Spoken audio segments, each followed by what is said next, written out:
Buenas tardes, vamos a continuar el día de hoy con esta explicación de cómo se ha difundido la imagen de la Virgen Santísima en la cultura mediterránea a través de las diferentes religiones.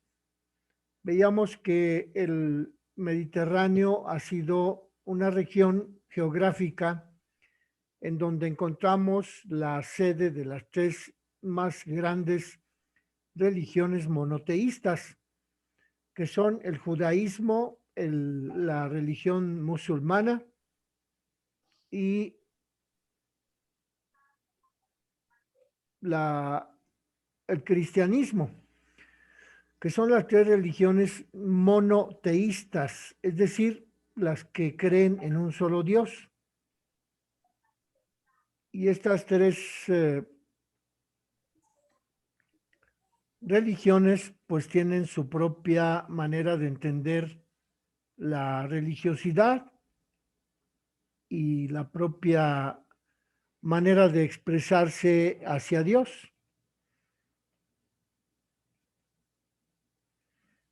De modo que en la cultura mediterránea encontramos desde hace muchos siglos, o tal vez podríamos decir milenios, el desarrollo de la civilización que ha traído aparejada el desarrollo de la religiosidad.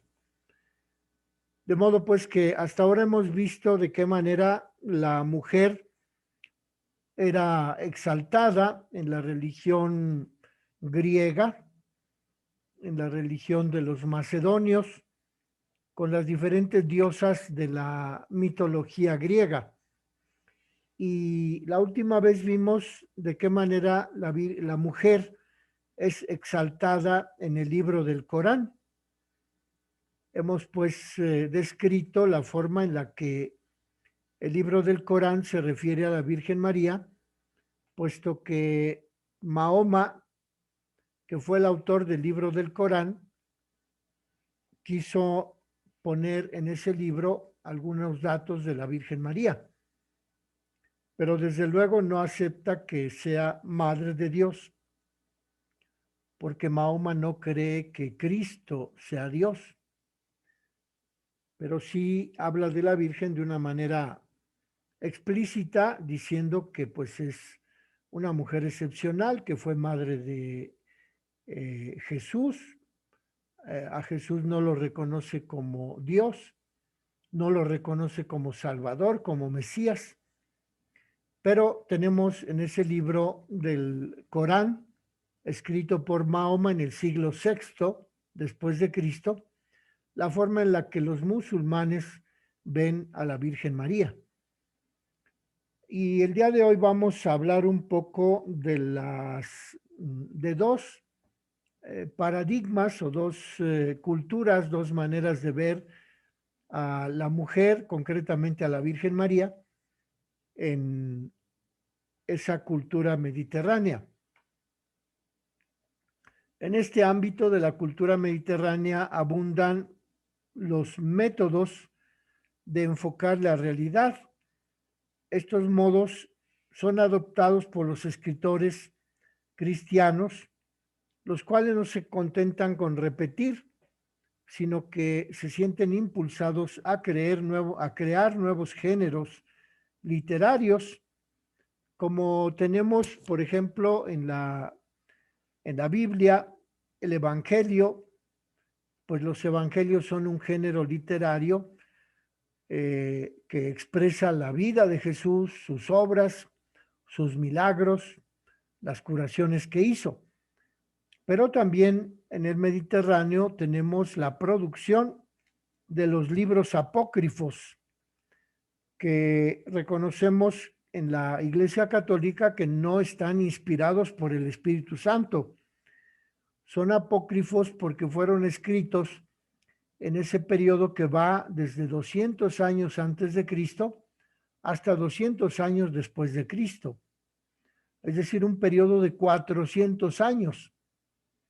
En ese periodo fueron escritos los libros apócrifos en esa cultura mediterránea, y los encontramos escritos en griego, en latín, y esos libros forman un conjunto de documentos que reunimos dentro de un género literario llamado apócrifos.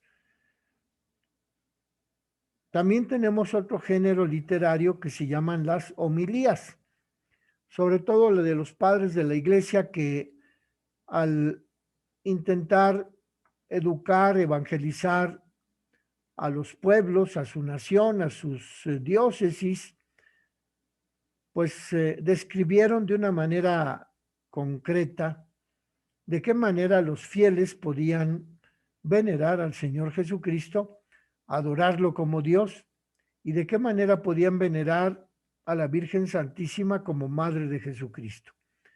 De modo pues que estos géneros literarios, así le llama el autor de este documento, Stefano de Fiores, encontramos esos géneros literarios, los evangelios, los apócrifos, las homilías. Y en estos géneros literarios encontramos a la Virgen María, en donde los autores de estos textos o géneros literarios se refieren a la Virgen María de una manera especial. Es un gran conjunto de enfoques acerca de cómo se considera a la Virgen María.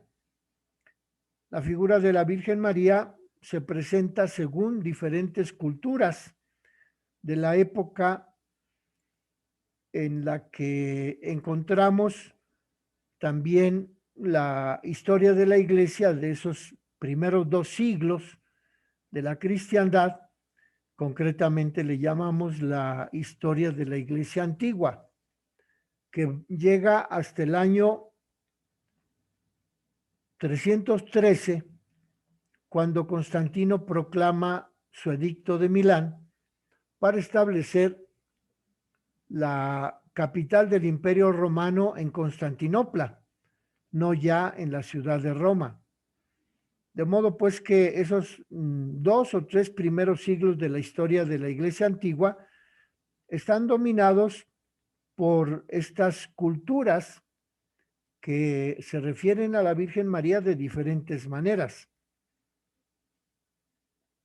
De modo pues que en esa cultura, en esa época, nos interesa destacar la historia de la iglesia, los 3 siglos que vivió la iglesia sometida a la persecución por parte de los romanos hasta el siglo, pues inicios del siglo IV, el año 313, cuando Constantino publica su decreto de Milán, en el cual permite que en todo el Imperio Romano se practiquen las religiones que se hayan podido practicar hasta ese momento.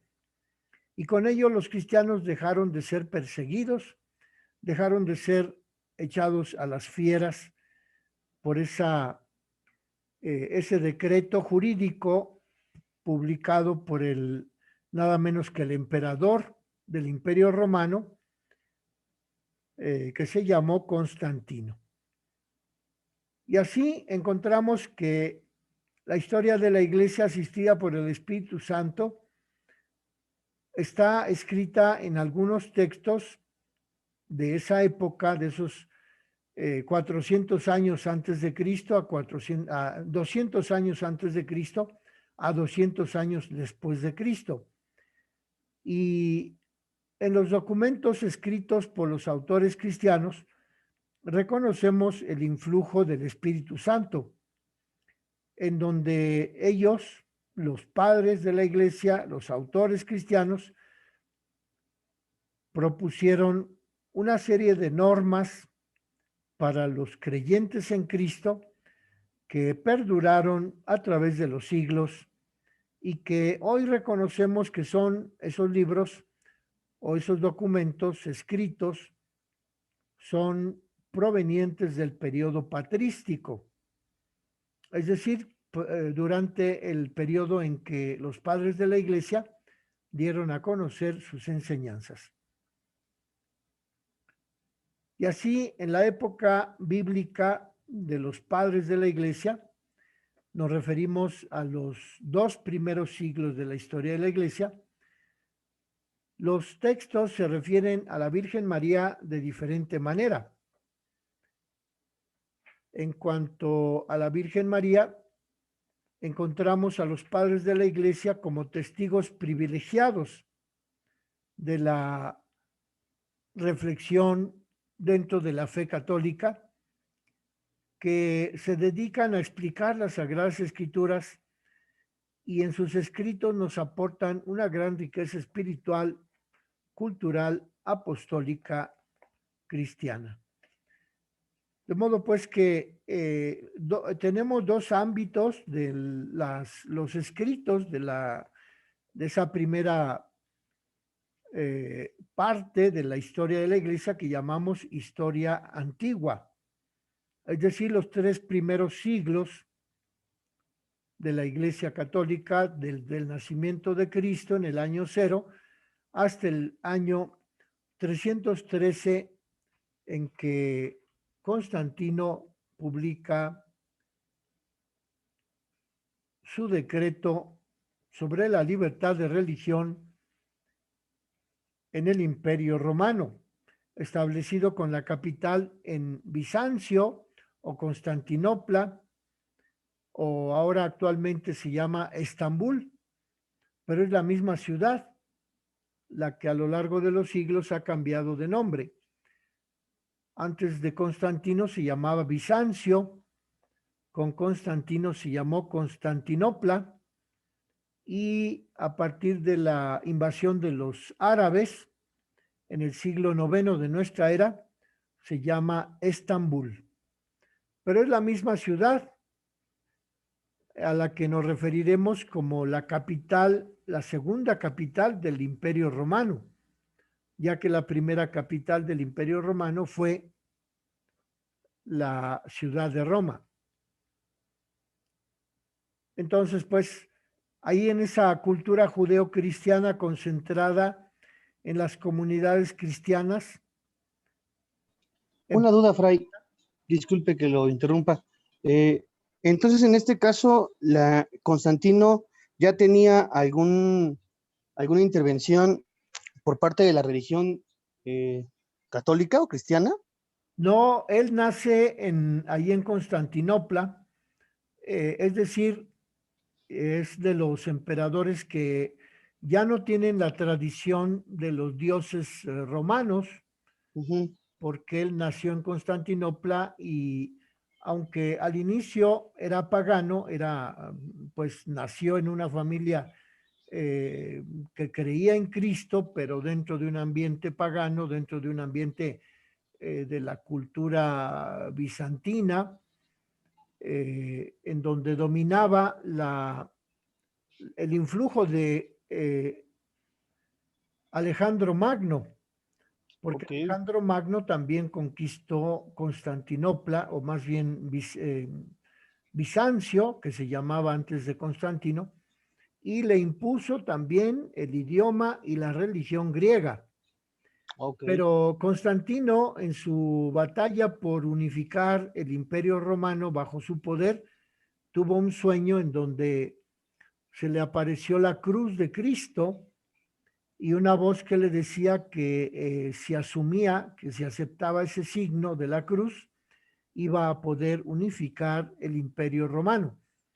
Entonces, al despertar de ese sueño, Constantino tomó la decisión de bautizarse y vivir según las normas de la religión cristiana, abandonar todas las prácticas que tenía y establecer que para todo el Imperio Romano, sometido a su dominio, se iba a establecer la religión católica como una de las religiones que podían practicarse en ese Imperio Romano. No prohibió ninguna religión, no continuó con los sacrificios de los cristianos, echándoselos a las fieras, como fue la práctica de los emperadores romanos, que a lo largo de 300 años estuvieron practicando esa masacre contra los cristianos, de echarlos a las fieras como espectáculo para los habitantes de la ciudad de Roma. Gracias, No, Ray. pues que Constantino, por una serie de circunstancias, entre ellas el hecho de que su mamá era cristiana, Santa Elena. Elena creía en la fe católica y rezaba por su hijo para que se convirtiera, de modo que su hijo, cuando llegó a ser emperador, impuso la libertad de cultos en todo el imperio romano y así él se hizo cristiano. Su mamá, como sabemos, es Santa Elena, por la fidelidad con la que practicó la vida cristiana, y él pues no fue declarado santo, pero sí propugnó, impulsó muchas de las prácticas cristianas. Por ejemplo, convocar el concilio de Éfeso en el año 325, convocado por él y autorizado por él, pues el dogma de la fe católica en la humanidad de Cristo, en la divinidad de Cristo, en la maternidad divina de la Virgen, se impulsó de una manera que no había tenido precedentes. Por eso decimos que Constantino fue, digamos, el promotor de la Iglesia Católica en el Imperio Romano, con base en la ciudad que se llamaba Bizancio y que con él cambia de nombre y se llama Constantinopla. Gracias, Ray. Bueno, si alguien tiene alguna pregunta, podemos tomarla de lo que hemos explicado hasta acá. Fray, no es pregunta, es que había gente esperando en el acceso, nada más me habían comentado.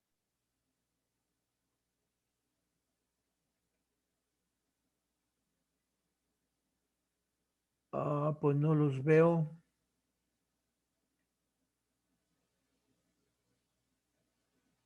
No, ahorita no hay ni uno. A ver.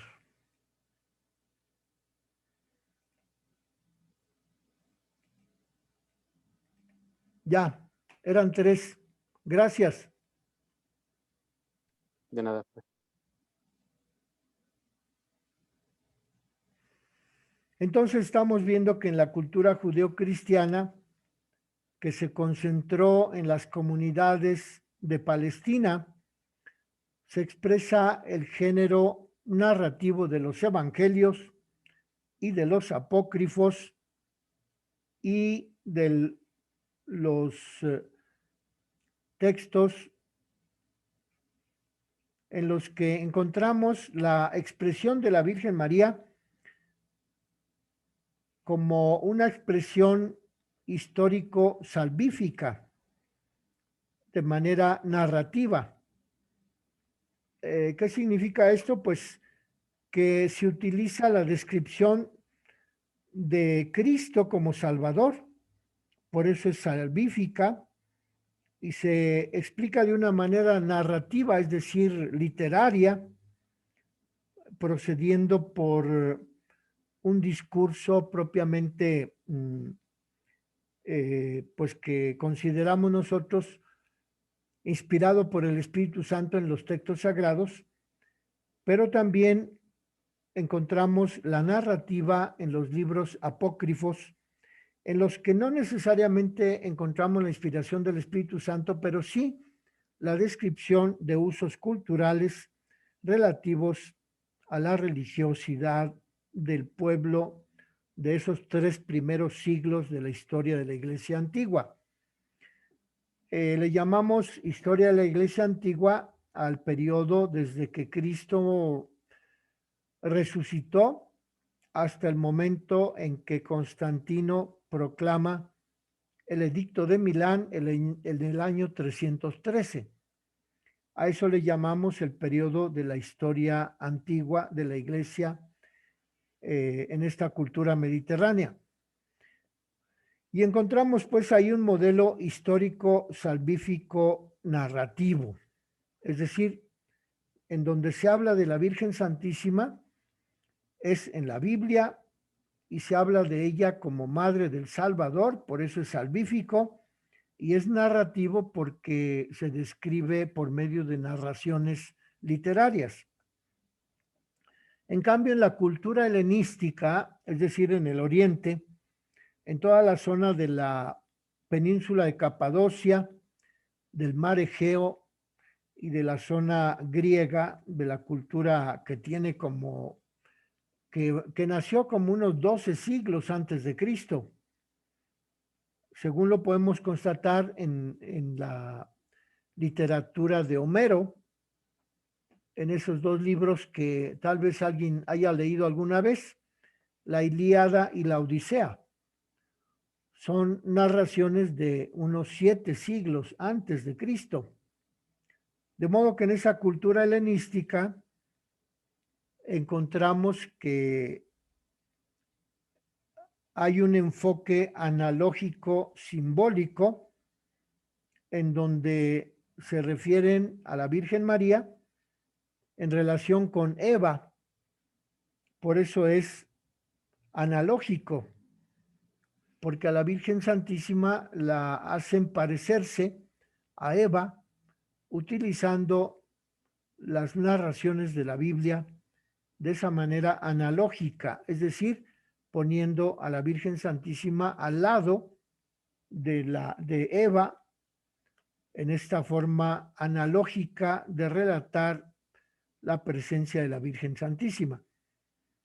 Y este paralelismo entre María y Eva se lleva a cabo en toda la región de la cultura helenística, de la región oriental, de la iglesia bizantina, de una manera también tipológica, porque propone las cualidades, las características de la Virgen María, y de una manera poética, porque también expresa por medio de la poesía las cualidades del misterio de la Virgen Santísima en el misterio de Cristo. Y tiene un aspecto muy importante esta cultura helenística, por ello se llama simbólica, porque describe el misterio que relatan los evangelistas en los evangelios, pero acá en la cultura oriental o helenística o bizantina, la Virgen Santísima es descrita por medio de íconos,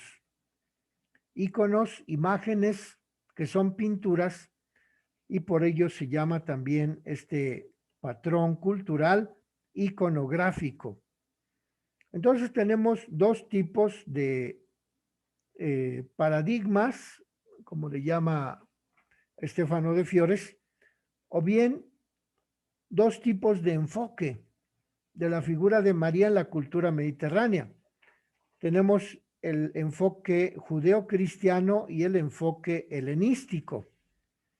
El de la cultura judeocristiana es un enfoque que llamamos poético, doxológico, le llamamos narrativo, histórico, salvífico, al modelo de cultura que encontramos en el área de Palestina, en la cultura judeocristiana. Y le llamamos modelo analógico, simbólico, iconográfico, a la forma de relatar la presencia de la Virgen Santísima según esta cultura helenística que se asentó sobre todo en el oriente del Mediterráneo, en la península de Capadocia, hasta el Mar Muerto, hasta el Mar Negro. De modo pues que tenemos estos dos modelos culturales en los que podemos identificar de qué manera la Virgen Santísima ha sido representada por estas dos maneras de entender la realidad. Y entonces en el modelo histórico salvífico encontramos a la Virgen María digna de alabanza en la iglesia. Y debemos reconocer que no es posible un encuentro con la palabra de Dios en estado químicamente puro. Porque por una parte la palabra de Dios se halla escrita en los lenguajes de las culturas en las que fueron escritos los libros sagrados. Por ejemplo, el hebreo, el arameo, el griego.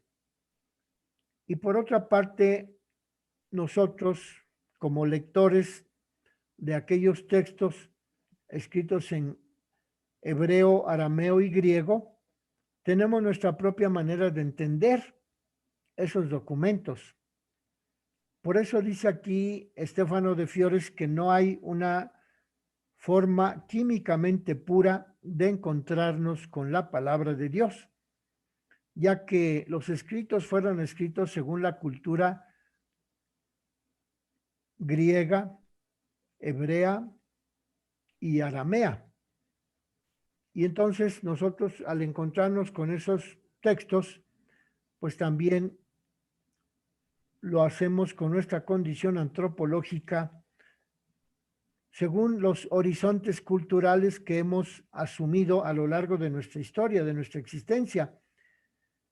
Y entonces, a través de un esfuerzo de investigación, queremos tener una experiencia profunda determinada por la cultura judía en el ámbito greco-romano de la figura de Jesús y de la Virgen María.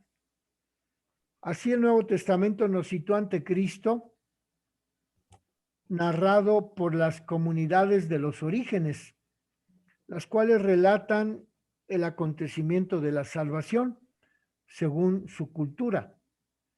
Esas comunidades de los orígenes, los apóstoles y luego la primera generación que fueron discípulos de los apóstoles, esas comunidades se expresan según la manera heredada de sus padres, es decir, la cultura judía, pero no rechazan los modelos de la cultura del mundo helenístico.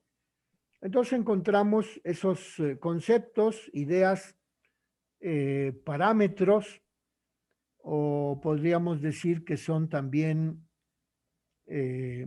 paradigmas, y con Carl Gustav Jung podemos decir que son arquetipos culturales en los que está escrita la figura de la Virgen María según la concepción de esa cultura judía y cultura helenística en el ámbito del modelo de la histórico salvífico de la descripción de los textos que abordan la figura de la Virgen María, o sea, concretamente los evangelios, el Nuevo Testamento, los apócrifos.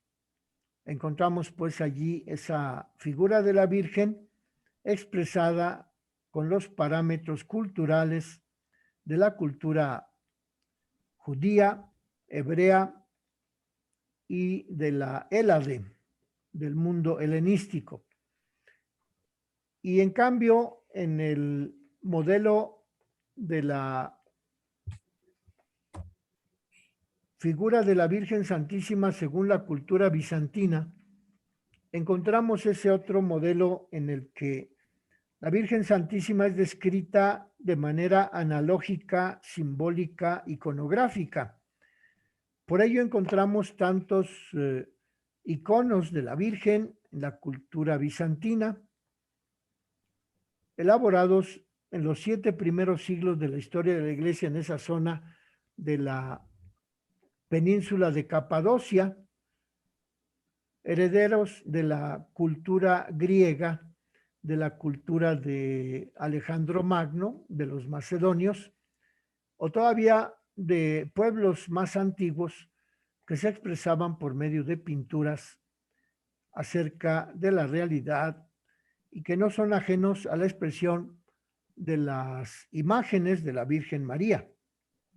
Concretamente la Theotokos, la figura de la Virgen Theotokos, que quiere decir la que ha generado en su vientre a Jesucristo, esa figura de la Teotocos tenemos una cantidad de representaciones pictográficas de la Virgen que corresponden a este modelo de la cultura helenística, que es analógico, simbólico e iconográfico.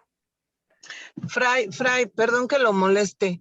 Eso del helenístico que nos está comentando es más antiguo que lo del bizantino, ¿no? Porque no entendí.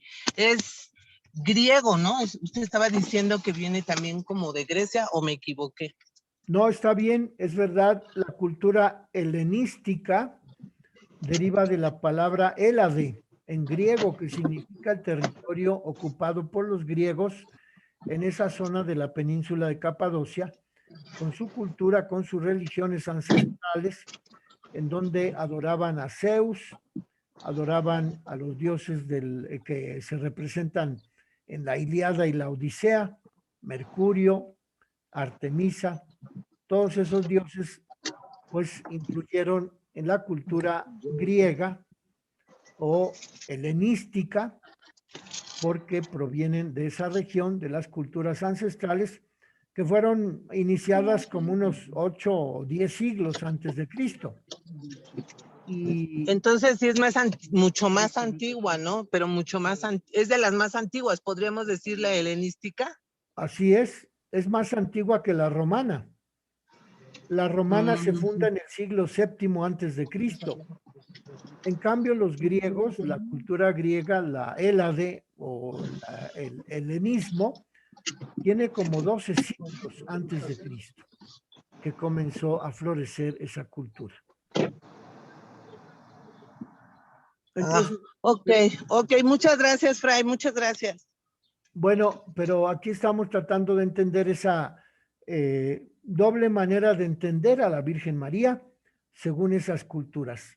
Por una parte, la cultura helenística, griega, bizantina, y por otra parte, la cultura judeocristiana, romana del primer siglo de nuestra era, según los siglos que consideramos como propios de nuestra cultura judeocristiana. Pues si tienen alguna otra pregunta, ¿alguien quiere hacer alguna pregunta, por favor? Sí, hace un momento comentaba usted, Fray, que el inicio de la época antigua de la iglesia empezaba con la resurrección. Entonces, ¿podemos decir que ahí es el inicio de la iglesia como tal? ¿O cuál sería el momento clave para poder decir que es el inicio de la iglesia? Algunos dicen que fue la Pentecostés, cuando el Espíritu Santo reunió a los apóstoles y los envió a predicar el Evangelio. Es decir, 50 días después de la resurrección de Cristo, comienza la historia de la iglesia, propiamente hablando. Ok, gracias. Bueno, pues ya vamos a concluir esta reunión. Los espero mañana para continuar con esta explicación. Vamos a darle gracias a Dios en el nombre del Padre, del Hijo y del Espíritu Santo. Amén. Que Dios los bendiga, los cuide. Nos vemos mañana. Muchas gracias. Gracias a usted, Fray. Buenas tardes a todos. Gracias, Gracias, Fray. igualmente. Bye, bye.